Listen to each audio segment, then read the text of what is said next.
Bagaimana penempatan kata le, lom, dan tre dalam bahasa Aceh?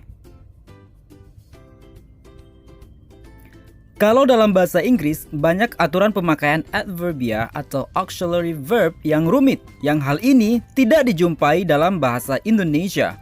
Misalkan pemakaian either, neither, will, to, also, shall, dan sebagainya. Aturan ini hampir sama dengan kasus bahasa Aceh dalam pemakaian kata lagi.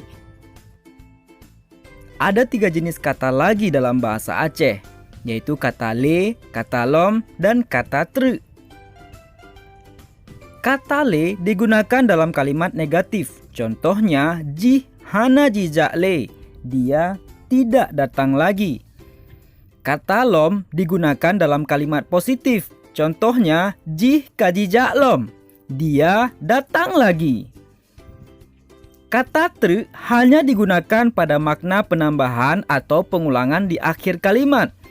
Contohnya, nejo saboh tre, berikan satu lagi.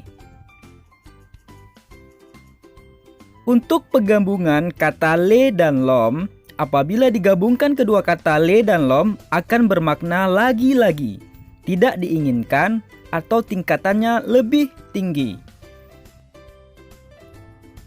Untuk contoh kalimat gabungan kata le dan lom, kata paruh jijak le lom, lalat palihnya. Sudah diusir, lagi-lagi datang lalat sialan ini. Repetisi. Ada 3 jenis kata lagi dalam bahasa Aceh, yaitu kata le, lom, dan tre.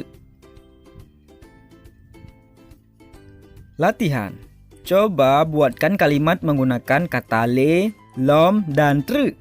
Tulis di kolom komentar di bawah.